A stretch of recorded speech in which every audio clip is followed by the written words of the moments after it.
Isa po mapagpalang panonood mga kaibigan at mga kapatid.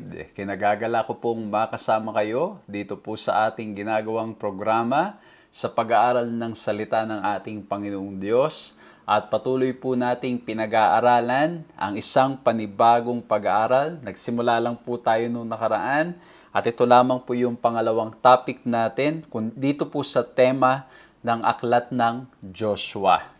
And I hope and pray na nakinabang po kayo. Yung pinag-usapan natin noong nakaraan ay yung recipe for success. I hope na na-apply nyo po all throughout the week. Ito pong recipe na ito na makakatulong para maging successful tayo dito po sa buhay na to. At ang ating pinag-usapan po doon ay we look at 3-letter P's.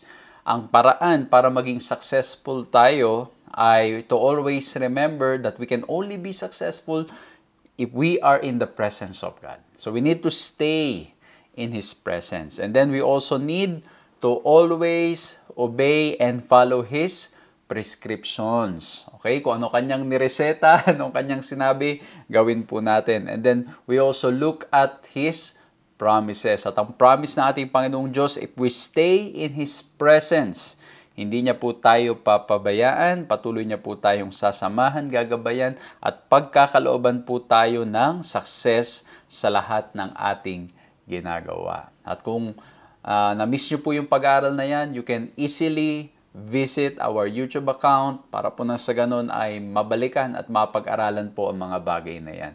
At ngayon naman, tayo ay nasa pangalawang topic ng ating pag-aaral na to. Ang pag-uusapan po natin ay may pamagat na surprise by grace. Samahan niyo po ako sa ating gagawing pag-aaral na ito.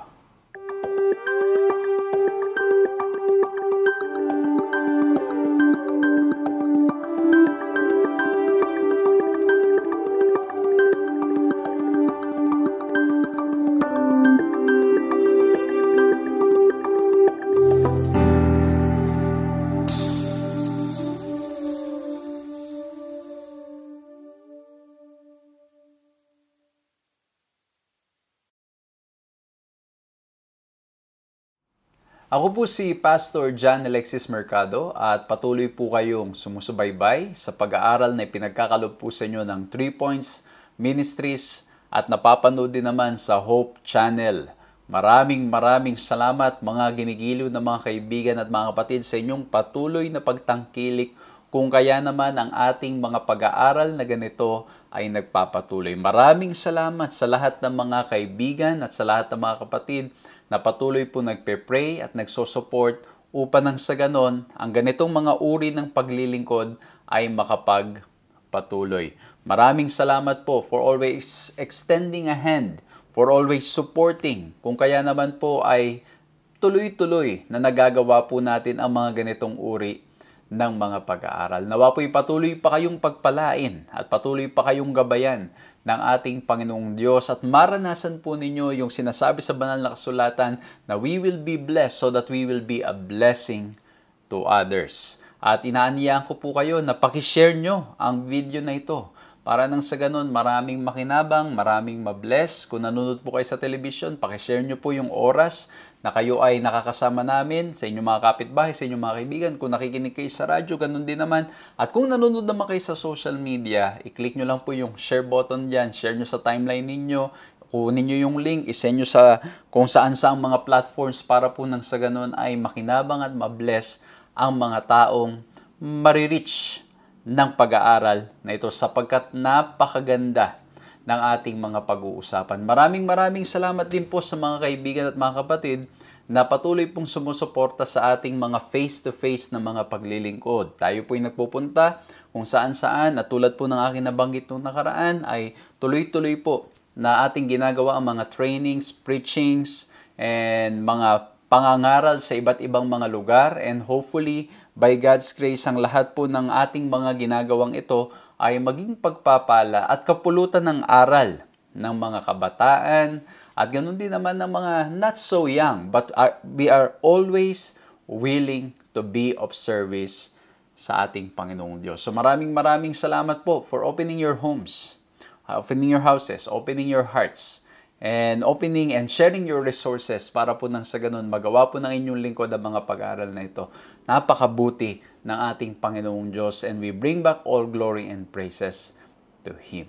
At ngayon po, hingin po natin ang kapangyarihan at katalinuhang nanggagaling sa ating Panginoong Diyos para maunawaan natin ang ating pag-aaral ngayon. Let's bow our heads and let's pray.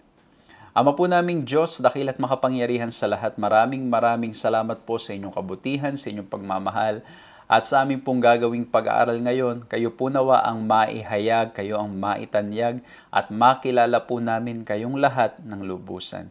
Hinihingi po namin ang katalinuhan, hinihingi po namin ang karunungan, at sa biyaya po ninyo, alam po namin na sa ganoong paraan lamang namin mauunawaan ang lahat ng mga bagay nito.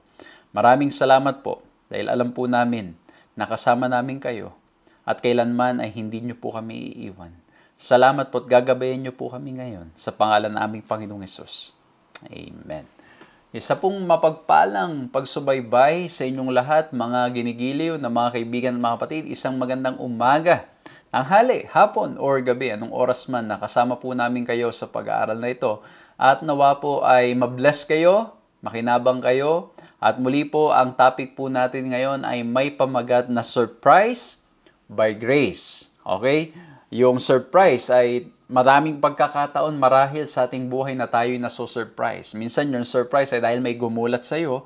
Minsan naman ay na-surprise ka dahil merong maganda na iplinano o merong magandang tinago sa'yo at pagkatapos ay talaga namang sinurprise ka, tuwang-tuwa ka, na-surprise ka. At meron din naman mga na-surprise ka sa bigat ng problema na mga dumating sa buhay, hindi mo inaasahan at ito ay dumating. Pero dito po ang pag-uusapan natin ay surprise by grace. Kumbaga talagang tayo'y magugulat, tayo'y mabibigla, tayo'y ma-amaze, mapapawaw sa biyaya ng ating Panginoong Diyos, sapagkat ang pag-uusapan po natin ngayon ay napakagandang topic. Titignan po natin ang biyaya ng ating Panginoong Diyos na talagang mapapawaw tayo, masosurprise tayo sa kabutihan at pagmamahal ng ating Panginoong Diyos. We will look at the Israelites, we will look at Rahab, at titingnan din po natin yung isang grupo na tinatawag na Gibeonites. And hopefully, by God's grace, maging pagpapala po ito. Ang ating key text is in Hebrews 11:31. By faith, the harlot Rahab did not perish with those who did not believe, when she had received the spies with peace. So dito po sa text na to ay si Rahab na isang harlot na galing pa sa ibang lahi at pagkatapos tinuturing na kalaban ay recognize sa aklat ng Hebrews na somebody na siya ay sa pananampalataya ay pagpapala.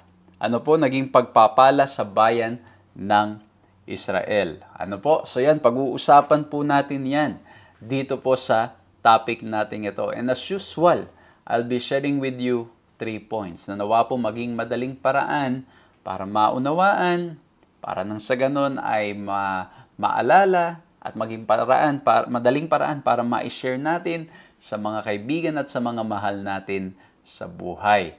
At kung meron po kayong ibang mapupulot na mga leksyon o aral, praise the Lord, purihin ang kanyang pangalan. Isulat nyo po sa mga nanonood sa social media, isulat nyo po sa comment box para nang sa ganun mabasa ng iba at maging pagpapala rin naman sa kanila.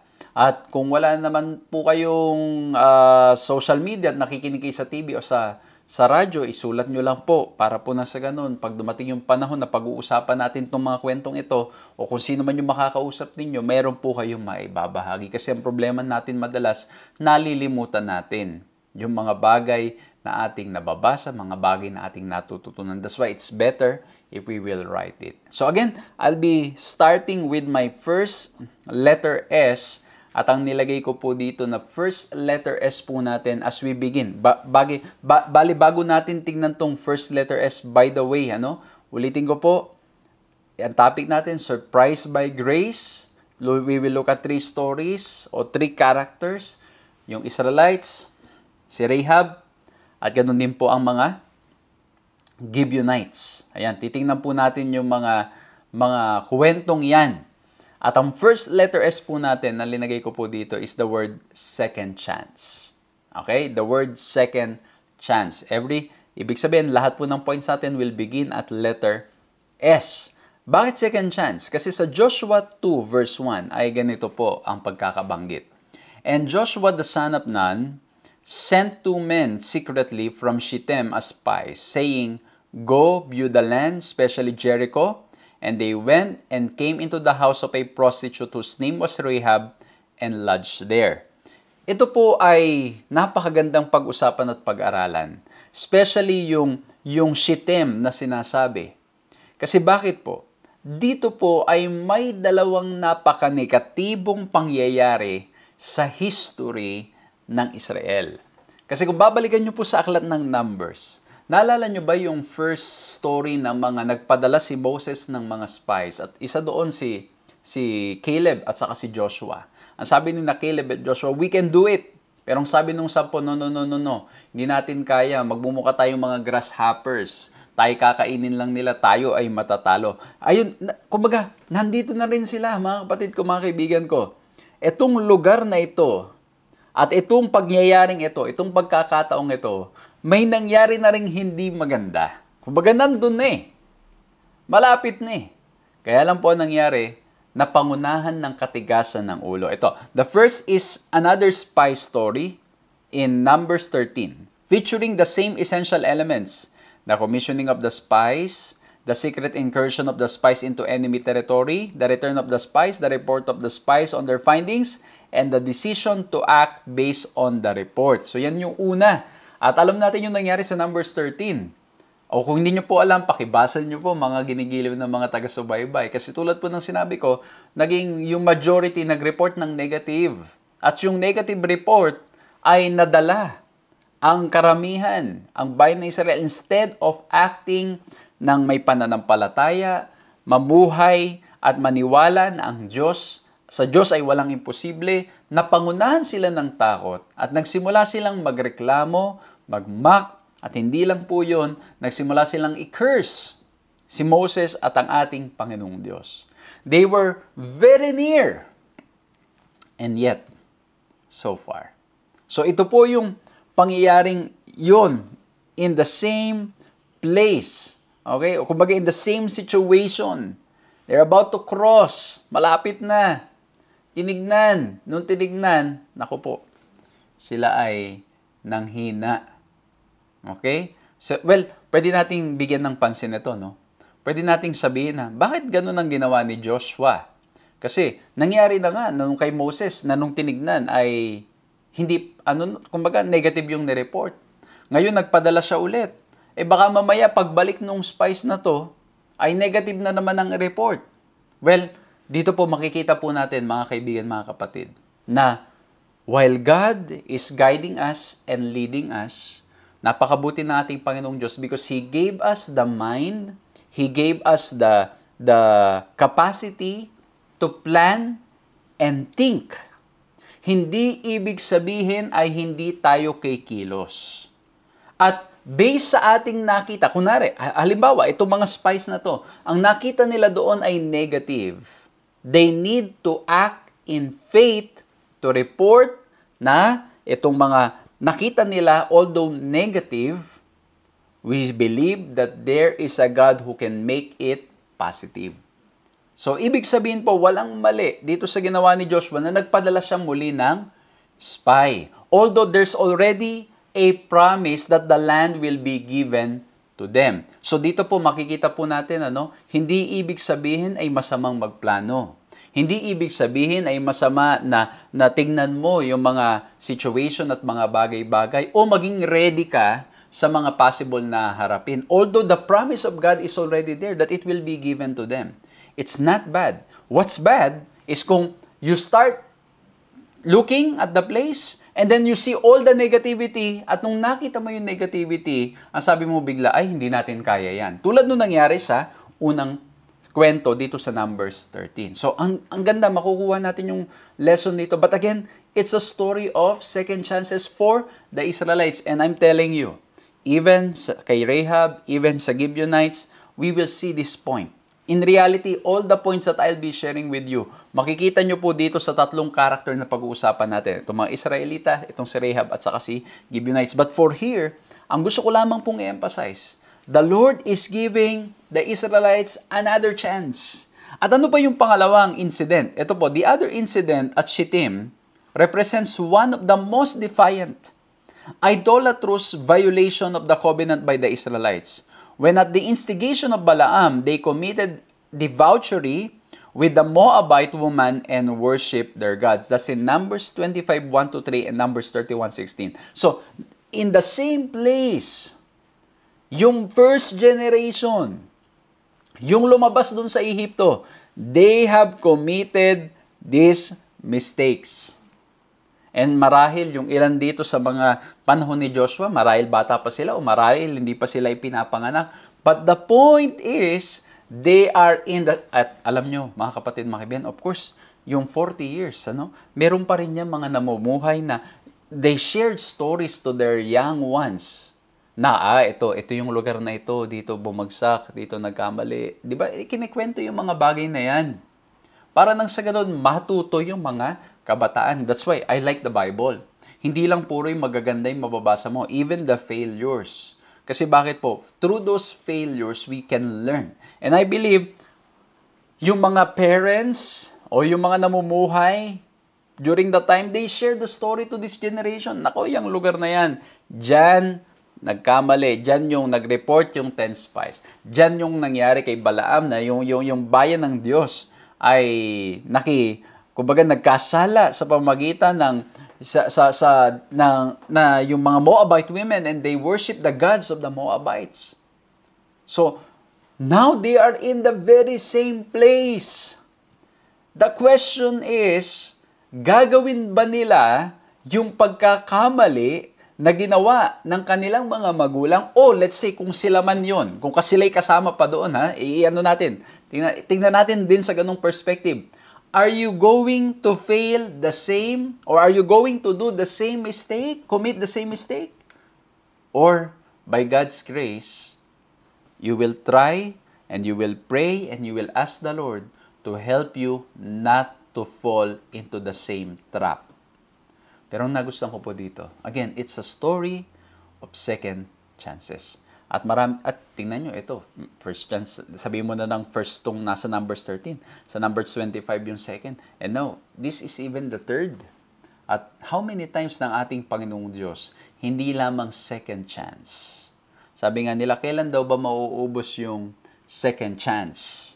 Well, ang ating Panginoong Diyos is always ready to give us another chance. If we open our heart. And in reality, He's always reaching out to us para nang sa ganon, tayo ay matauhan, tayo ay magising, tayo ay makarealize, at para nang sa ganon, tayo ay lumapit sa Kanya. So makikita po natin sa story ito, makikita natin ang kabutihan muli ng ating Panginoong Diyos, that He is a God of second chances. That's why when I look at Joshua chapter 2, it's a story of second chances. The Lord is providing, giving a second chance. And that's why, if you're viewing this, if magkasama po tayo ngayon dito sa online na ito, at meron kayong mga pagkakataon na iniisip ninyo, meron pa ba akong pag-asa? Ako'y nagkamali, ako'y nagkasala, marahil you're scrolling at bigla kang napatapat dito sa pag-aaral na to, or I don't know, so you're just scrolling and then suddenly we are talking about this topic. This message is for you. It's also for me. The Lord is ready to give us another chance. Pero hindi ibig sabihin ng another chance ay ulit-ulitin nating sasadyain. Ang second chance na ito ay para nang sa ganon, tayo ay manatiling nananampalataya o tayo'y tumayo sa tama. Kaya po dito pumapasok yung biyaya ng ating Panginoong Diyos sa bawat isa sa atin. That's why grace is simply receiving what we don't deserve. We do not deserve the blessings that we are receiving. We do not deserve the life that we have right now. We do not deserve kung ano mang mga bagay ang ini-enjoy natin because we have sinned against God. And yet, the Lord is always ready to help us, to guide us, and to bless us. Amen? Kaya po, ang ganda. Imagine mo, they are in the same place where they have committed, or their fathers have committed mistakes. The question is, are you going to commit the same mistake? And I hope and pray, mga kapatid, if we are given another opportunity, and we are always being given another opportunity, this time, let's make it right.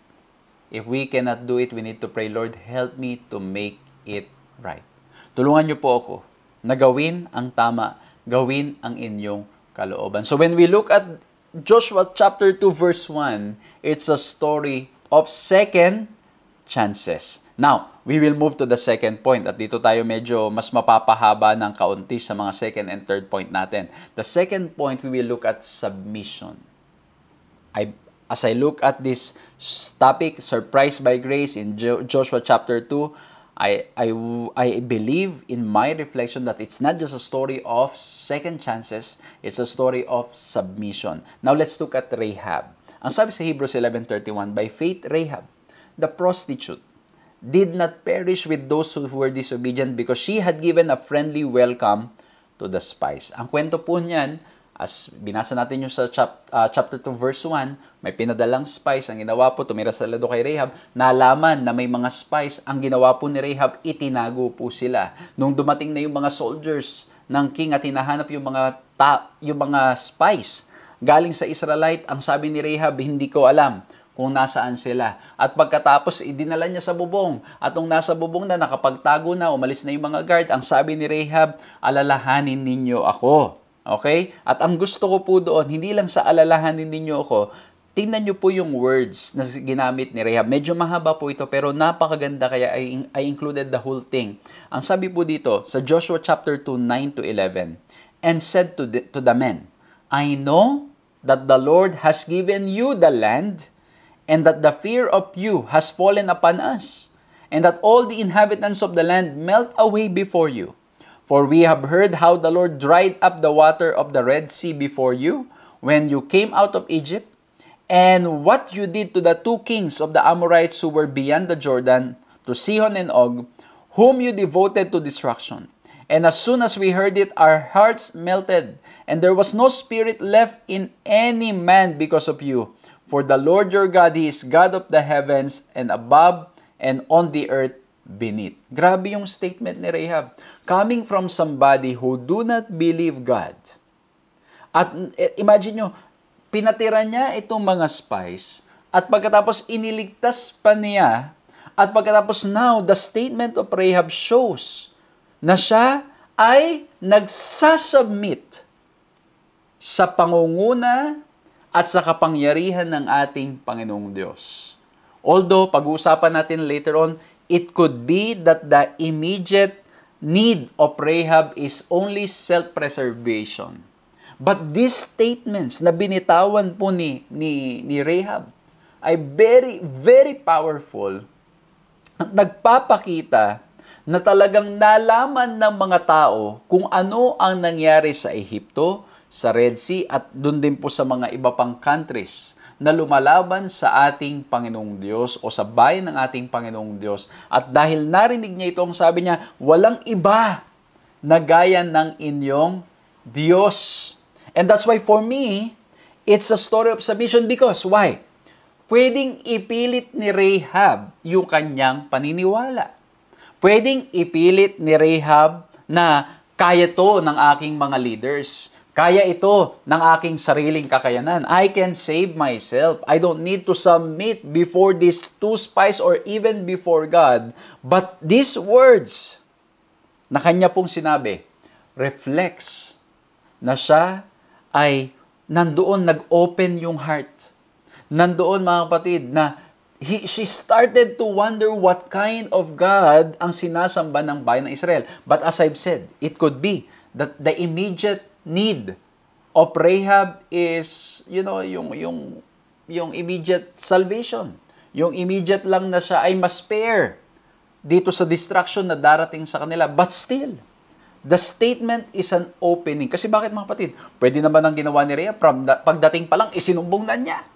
And so for me, that's why it's a story of submission. Ngayon, meron ditong tinatawag na area na minsan ito'y ginagamit ng karamihan para i-defend at sabihin na it's okay to lie. Lalo na kung ikaliligtas ng ibang tao. Kasi, di ba, nangyari daw. Tinanong, nasaan sila? At ang sabi niya, hindi ko alam. Although alam niya, siya pa'y nagtago. So, ang tawag pa nga nila dyan, white lie. Ayan, meron ng white lie, siguro black lie, red lie, at saka lahat na lang, bibigyan mo. Tawag nila white lie. Kasi bakit? Ano daw nagsinungaling. Tapos later on sa Hebrews chapter 11, inonor pa daw itong si Rahab. Pero titingnan at babasahin po nating mabuti sa Hebrews 11:31. Inonor si Rahab not because of her lying. She was honored because of her having the courage to open her house and to let the spies of Israel to stay. That's bravery. That's courage. Kasi bakit po? Kasi pwede siyang patahin. Pwede siyang gawan ng kasamaan. Why? She would open her doors to the spies of the Israelites. And that's why, gusto ko po itong statement na to, pakinggan niyong mabuti. God used what was good in Rahab, which was manifest in faith in him, and in her choice to belong to his people, but never commended everything she did. God valued Rahab for her exceptional courage, for her brave faith, for being an agent of salvation, and for choosing Israel's God. Kumbaga, hindi kinommend yung ginawang mali ni Rahab na pagsisinungaling. Kaya dito po makikita natin yung sinasabi na ang banal na kasulatan is, ito, lalo na itong mga stories, these are descriptive. Ibig sabihin lang po, ipinapahayag, dinidescribe, inahayag yung mga nangyari, at hindi ibig sabihin na hinahayag yung nangyari ay tama na. Kasi remember, sila po tulad natin ay mga makasalanan, nagkakamali, nagkakasala. Pero ang nagustuhan ko po sa kwentong ito, si Rahab at her very young faith, she was willing to take that risk to welcome the spies. And for that, she was honored. So, kaya po, mapapansin nyo sa banal na kasulatan, yung mga men of faith in Hebrews chapter 11, they were honored, they were really acknowledged na sila yung mga men of faith, pero hindi ibig sabihin sila ay perfect. Sila hindi na nagkakamali. So they were commended for the right things that they have done, but for the wrong things that they have done, no. They were rebuked and even corrected by the Lord. And so in this part, si Rahab po, siya po ay in-honor dahil sa kabutihan na kanyang ipinakita na i-welcome ang mga spies at bravery niya na i-risk ang kanyang buhay para nang sa ganun makapasok ang mga spies na ito. So ulitin ko po ha, ang kino-commend yung area na yon, but not as a whole. At maganda po itong lesson para sa atin na ang tingnan natin yung mabuti. Kasi kung lagi tayong kung lagi tayong titingin sa kamalian, naku po, sabi ko sa inyo, wala na kayong makikitang mabuti. Pag lagi nating ifo-focus yung kamalian ng isa't isa, ay lahat na lang, ang dami nating makikita. But let's start looking at the good things. Okay? So dito po, yung good things, yun po yung mga binanggit ko. But the point is, it's a story of submission. Rahab was willing to submit. Ibigay. Kumbaga talagang kilalanin ng ating Panginoong Diyos at hindi lamang kilalanin ng ating Panginoong Diyos, siya po ay handang i-risk ang lahat para lang nang sa ganon ay itong mga spies ma-welcome. And itutuloy natin yung story doon sa third point natin kay Rahab. Ngayon punta tayo sa Gibeonites. Jajam tayo sa Joshua chapter 9. Kasi bakit po ang nangyari? Ganito, narinig na nila yung nangyari ngayon sa Jericho. Sabi sa Joshua 9:3-4, "But when the inhabitants of Gibeon heard what Joshua had done to Jericho and to Ai, they on their part acted with cunning, out and went, made ready provisions, and took worn-out sacks for their donkeys and wineskins, worn out and torn and mended." Ayan ha. So, kasi nalaman nila sinira. May nangyari sa Jericho at saka sa Ai. Naku, susunod na tayo. Anong gagawin natin? Ang nangyari po, nagpanggap sila. Kaya yung sinabi doon, they acted with cunning. At alam nyo po, yung cunning dyan, the word translated as crafty in other translation or cunningly can be used with a positive meaning denoting prudence and wisdom. Mababasa nyo yan sa Proverbs 1:4, Proverbs 8:5-12.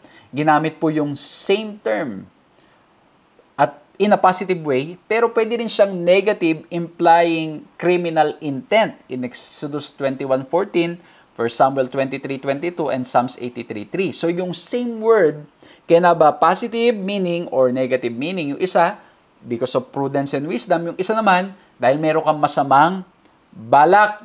So ang ginawa po ng Gibeonites, because they feared for their life, they were cunning. And I want to believe, just as the lesson mentioned, that this is not to do some criminal things. Sila'y nagpanggap at niloko nila ang Israelita dahil sa purpose na natatakot sila sa kanilang buhay. Okay? So ito po, in order to trick the Israelites into making a covenant with them, the Gibeonites resort to the scheme of being ambassadors from a foreign country. According to Deuteronomy 20:10-18, God made a distinction between the Canaanites and people who live outside the promised land. So ayan, nagpanggap silang mga ambassador, galing kami from a far land. Gumawa kayo ng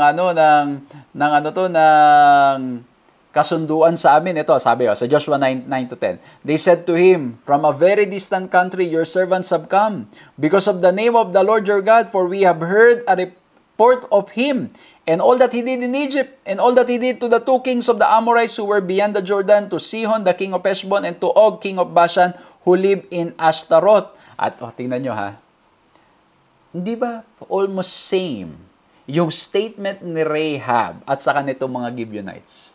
Dito sinabi rin nila, narinig namin yung ginawa nyo sa Egypt. At ang nangyari, sabi pa niya, naku, yung ginawa nyo sa mga Amorites, alam namin yung nangyari. And that's why they acted, kasi natatakot sila sa kanilang buhay. I'm not saying na tama ang kanilang ginagawa. I'm not justifying their action. They feared for their life, but at the same time, nandoon po yung kanilang pag-recognize ng Diyos na sinasamba ng bayan ng Israel. And that's why, for me, even in this very least, they are submitting. Although yung pag-submit nila is in a way of deception, of in a way na dayain nila ang bayan ng Diyos in order to preserve their life, for me, this is still a story of submission. Although I'm not saying it's the right way of submission. The right way of submission is just to simply say, we give up, we recognize your God. Sana ganun na lang ang nangyari. Pero, alam nyo naman mga kapatid, they don't have the standard of right and wrong. Tulad ng bayan ng Israel, they were given specific rules, they were given the moral law, so they will be guided. Ito mga kapatid, they acted based on what they know. And that's why, however, instead of fully acknowledging their willingness to surrender to the God of Israel, as Rahab does, the Gibeonites resort into deception. Okay? Resort to a deception or pagpapanggap. Ganyan po ang ginawa nila. Dinayan nila. But still, mga kapatid, they acted because they feared for their life. They acted because they feared for their life. And so, yes, for me, it's a form of surrender or submission, but not complete. But still, mga kapatid, ang mabuti dito, even in the smallest part ng ating mga puso na binuksan sa ating Panginoong Diyos, God can work it out. Ang gusto ko pong i-point dito, mga kapatid, mga kaibigan, kahit gaano man kaliit yung binuksan na. Kaya nga mga kapatid, kahit yung faith, kahit mustard seed, kahit gaano kaliit lang, buksan mo lang yung puso mo, kahit gaano kaliit, ipanalangin mo, isuko mo sa Panginoon, sabihin mo, Panginoon, hindi ko pa kayang buksan ng buo. Pero I will try to open. Lord, help me open even a small seed of opening in my heart. And you know mga kapatid, when we pray that, God can open our hearts. God can help us grow. So dito po mga kapatid, makikita natin yung contrast, okay, between Rahab and Gibeonites. Although pareho silang nag-submit, pero yung submission ni Rahab is really ni-recognize niya na walang gaya ng Diyos. Dito yung Gibeonites, ni-recognize rin nila na may kakayanan ng ating Panginoong Diyos. Pero nangyari po, they resorted into a lie. Well, si Rahab naman, nagsinungaling din. Nagsinungaling si Rahab doon sa mga kababayan niya. Pero ang Gibeonites nagsinungaling sa bayan ng Israel to make a covenant. But the point is, mga kapatid ko, mga kaibigan ko, let's not be easy in judging people just because nakikita natin na ganito ang kanilang ginagawa or what. Ang point ko po, again, it's not to justify the wrong actions. What's wrong is wrong. Ulitin ko po yan, naklaro yan. Ang mali ay mali.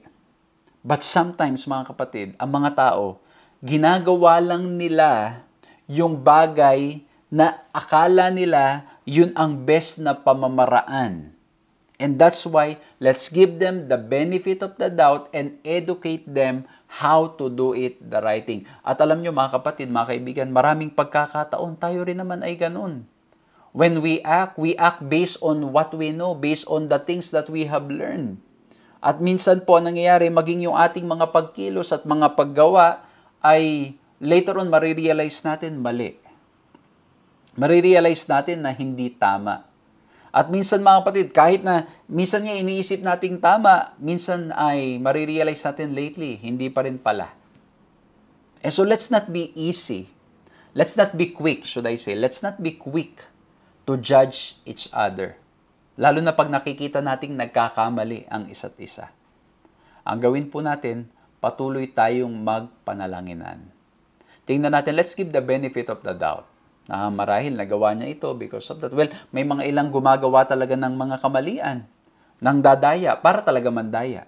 Kaya nga po, binigyan natin ng distinction kanina, no? Yung iba, they are cunning and crafty in a negative sense. Meron silang masamang balak. Pero in this case, they were cunning or wise because they wanted to spare their lives.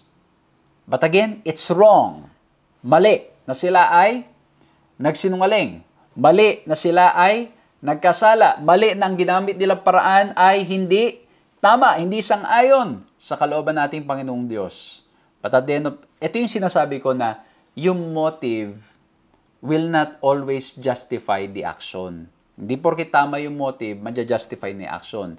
Mali yung action, tama yung motive, well, ang gagawin po natin dyan, we will pray for each other na dumating ang panahon na tayong lahat, may tama ang motive, tama rin ang action. Yun ang ideal. Pero kung ang isang tao ay nagkamali ng kanyang mali ang kanyang action, mali ang kanyang motive, mali ang kanyang action, tama ang kanyang motive, then we have to pray and help each other. Educate. At minsan po, may mga tao na maganda ang motive, pero ang kanilang action mali because they just don't know how to act rightly.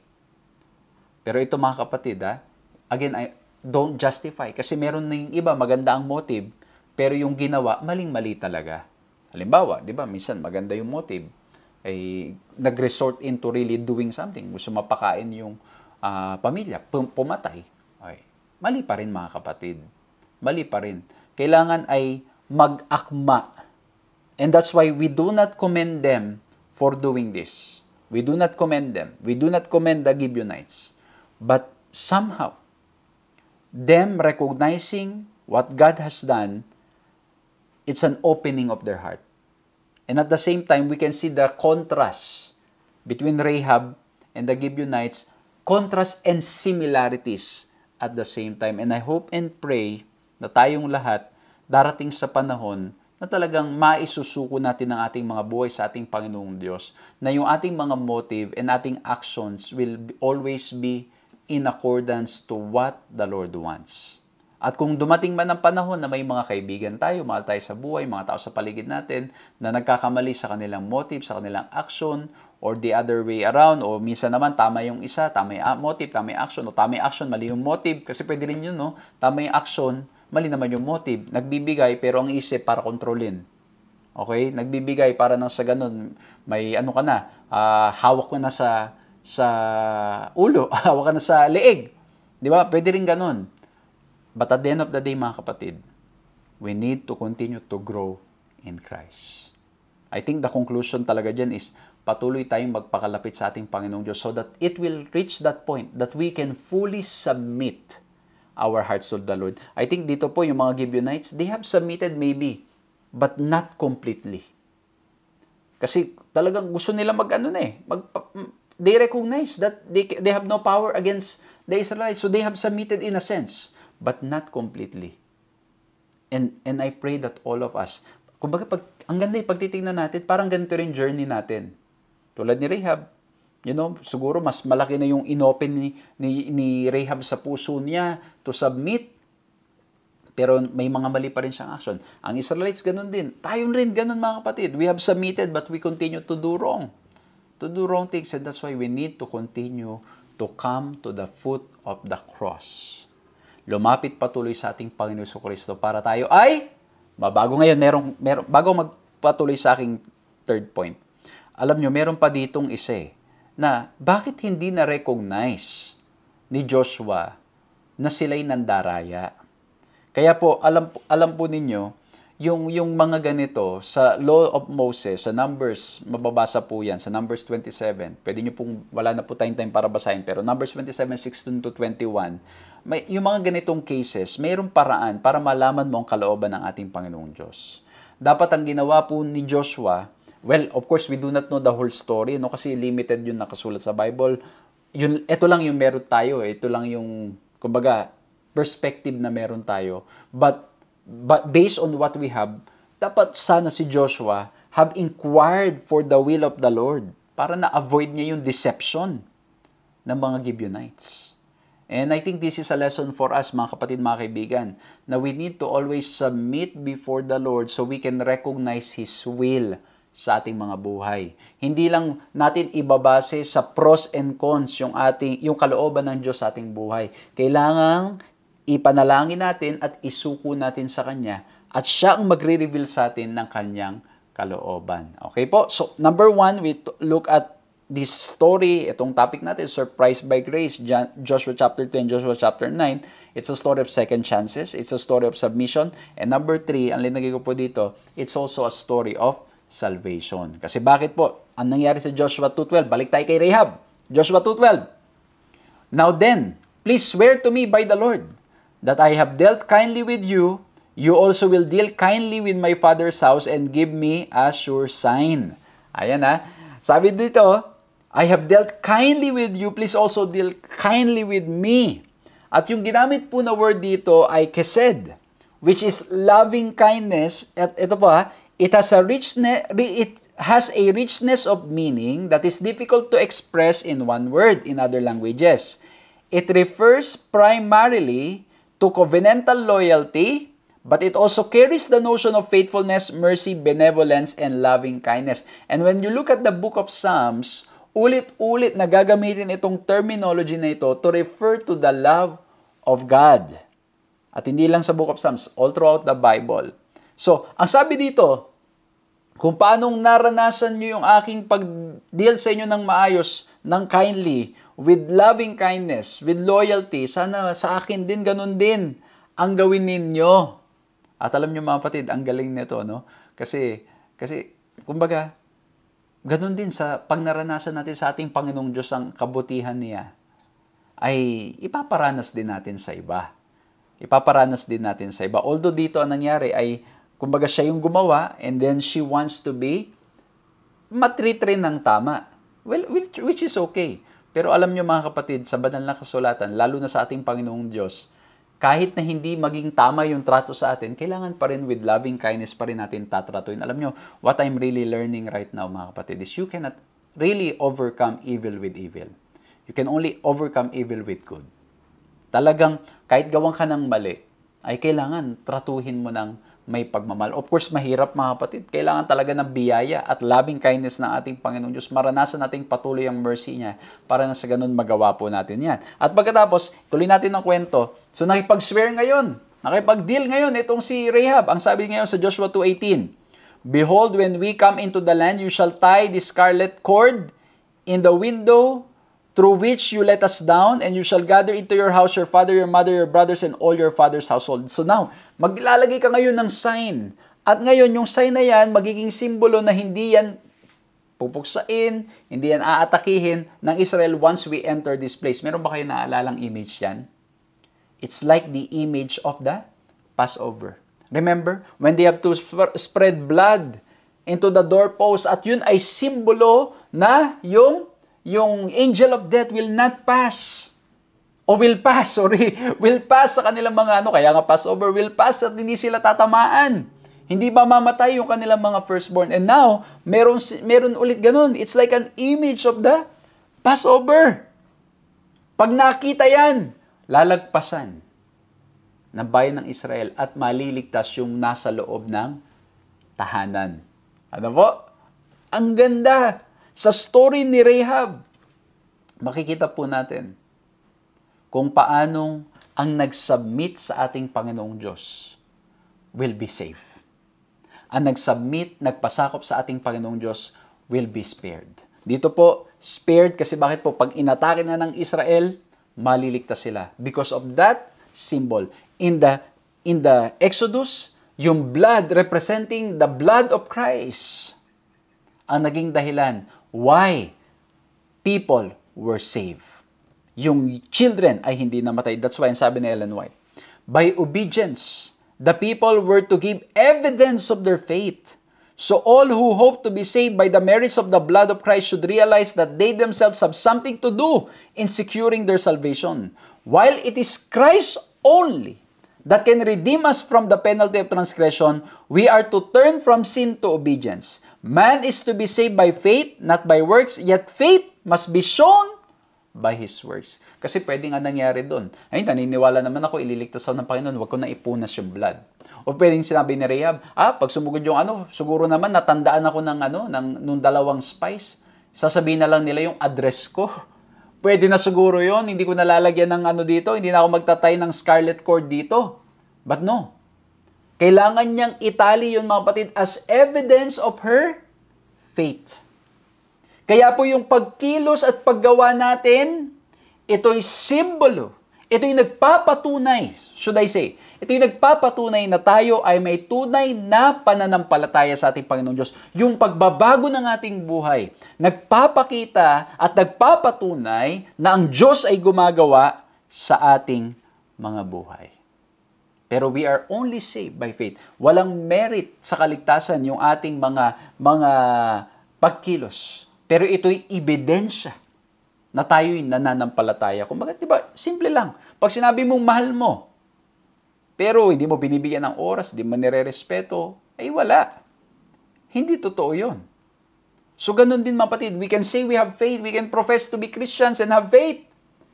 Ngunit hindi nakikita ang ebidensyang tayo'y nananampalataya.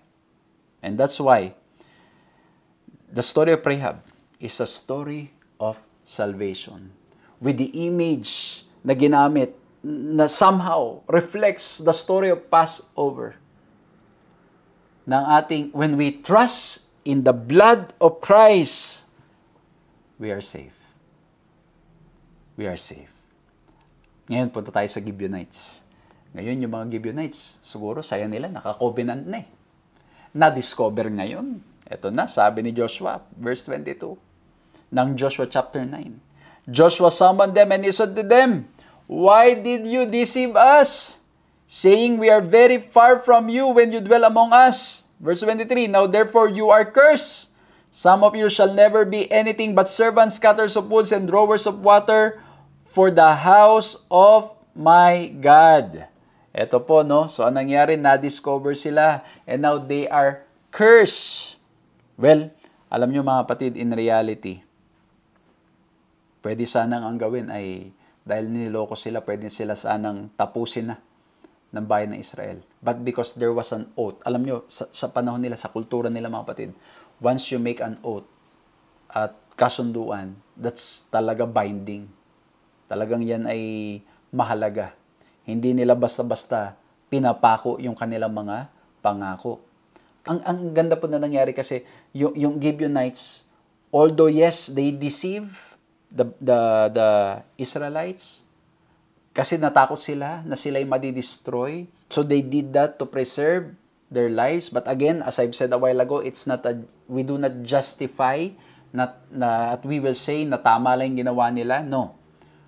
And we pray na tayong lahat maa-align, that we will always have the right motive and right action by the grace of God. Pero ang nangyari po dito ay ito, the subsequent history of Gibeon testifies to the high religious privileges the city enjoyed, as well as to their loyalty to God's people. The vow taken by Israel remained in place down through generations, so that when the Israelites returned from the Babylonian captivity, the Gibeonites were among those who helped build Jerusalem in Nehemiah 7:25. Their actions will have eternally positive consequence, but only because of God's grace. Kasi bakit po? They deserve to be destroyed. Pero dahil po sa nangyaring ito, na nagkaroon ng kasunduan, ang ginawa po alam niyo, pwedeng sabihin ni Joshua, you lied to us, let's destroy them. But here we can see also justice and mercy. Kita po natin dito yung justice and mercy at the same time. Kasi bakit? Instead of killing them, ang ginawa po, pinakitaan sila ng kaawaan, okay, sige, we can keep what we agreed upon, pero ang justice, ang consequence, you will be grass cutters of woods, and drawers of water in the house of my God. Kaya sabi dito sa verse 24, they answered Joshua, because it was told to your servant for a certainty that the Lord your God had commanded his servants to give you all the land and to destroy all the inhabitants of the land before you. So we feared greatly for our lives because of you, and did this thing. And now, behold, we are in your hand. Whatever seems good and right in your sight, do to us. Ay, grabe. Para sa akin, mga kapatid, itong statement na to sa verse 25, kung ano man ang maisip ninyong tama, gawin ninyo sa amin. Kumbaga, they are ready to accept their fate. Ready na silang tanggapin kung anong mangyayari sa kanila, kung papatayin sila or hindi. Kaya dito makikita natin, mga kapatid, again, it's a story of submission. Yes, nagkabali sila sa paraan nila, na-discover sila, but in here, they are ready. Ano man ang gawin ninyo, we're okay. And I think, mga kapatid, ganito rin. Pag tayo nagkasala, we need to be ready to receive the consequences. Pero ang maganda, si Joshua po, practice justice and mercy.